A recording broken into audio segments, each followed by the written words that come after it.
Bourges Foot, c'est l'association la plus importante des quartiers nord.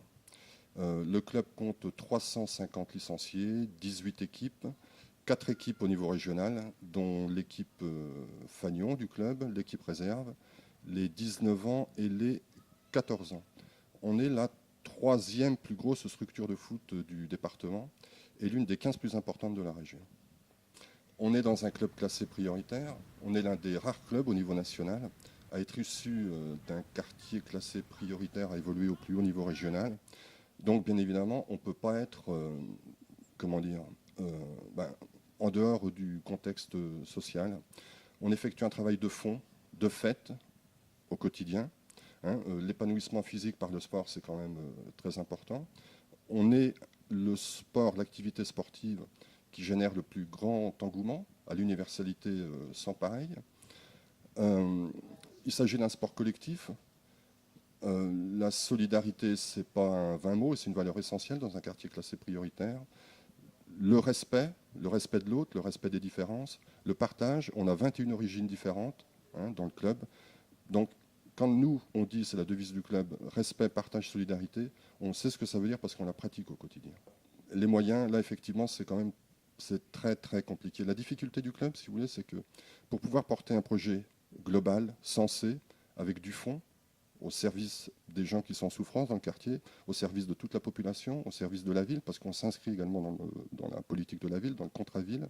Donc pour pouvoir porter ce projet global avec du fond, il faut pouvoir conserver une certaine visibilité et donc conserver une belle compétitivité sportive.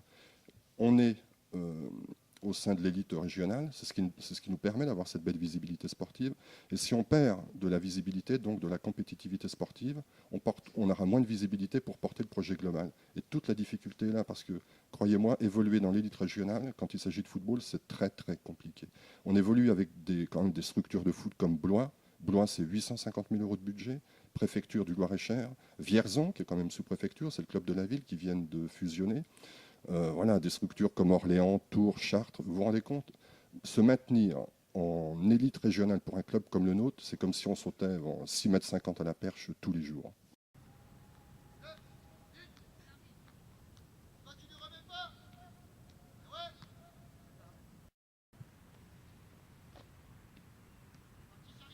Premier des projets du club, c'est la construction d'une équipe, d'une section féminine. Ça a du sens, la création d'une section féminine dans notre quartier, pour lutter pour l'égalité d'accès au sport pour tous, contre les préjugés sexistes. Ça, j'y tiens énormément. Le projet a été lancé. Et une première journée porte ouverte avec 15 filles qui s'est déroulée fin juin. Le projet est lancé. Il y a des séances tous les mercredis soirs de 16 h à 18 h avec un chef de projet du club. Donc on va essayer de populariser, de faire grandir cette section d'ici la fin de l'année jusqu'en décembre. Et il est possible de rentrer en compétition pour avoir une belle visibilité autour de notre section féminine dès le mois de janvier 2016. Alors évidemment, bon, ça demande des moyens supplémentaires en équipement, maillots, shorts, chaussettes, etc., mais aussi en matériel pédagogique.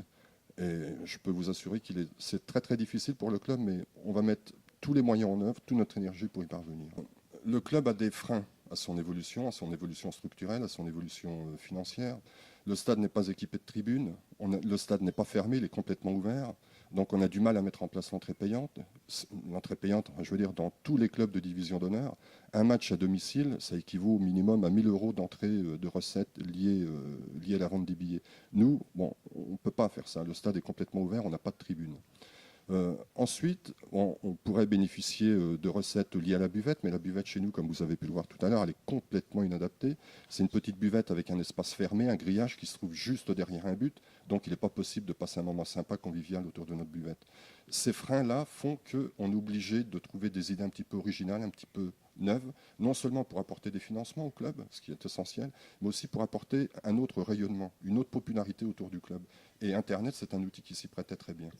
C'est le fonctionnement global du club qui peut nous permettre à continuer à faire un travail de fond au quotidien.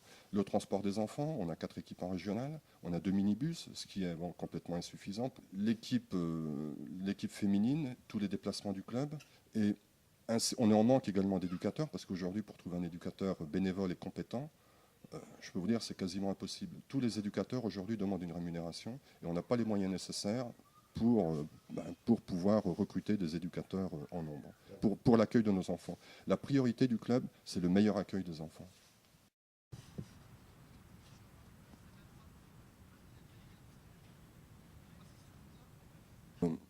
Il y a une règle dans les financements participatifs, c'est qu'il y a un objectif. En règle de manière générale, il faut remplir 100% de l'objectif pour pouvoir bénéficier des fonds.